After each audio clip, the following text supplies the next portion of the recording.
Hayotimning mazmunini olib ketdi. Eng shirin damlar u bilan ketdi.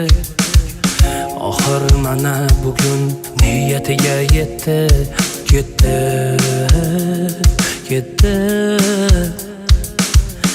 Borolmayman yo'llar uzoq, olis masofalar. Har qadamda bordir tuzoq, qalbim azoblanar. Bulutli osmonimda uchar qora turnalar.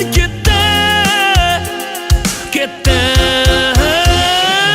Dunyolarda yolg'iz qoldim, yor yo'q qoldi.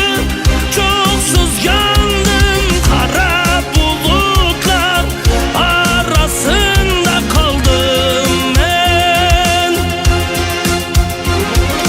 Bu dunyolarda yolg'iz qoldim, yor yo'q qoldi.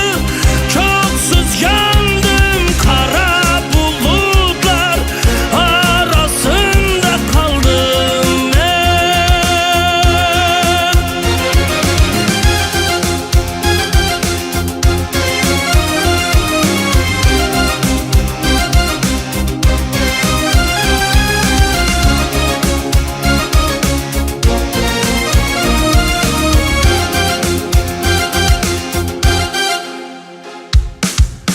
Ketar bo'ldi oppoq qushim qora bulut tomon.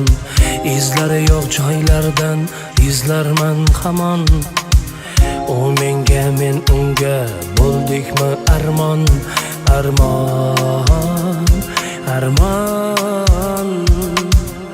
Borolmayman yo'llar uzoq, olis masofalar. Har qadamda bordir tuzoq, qalbim azoblanar. Bulutli osmonim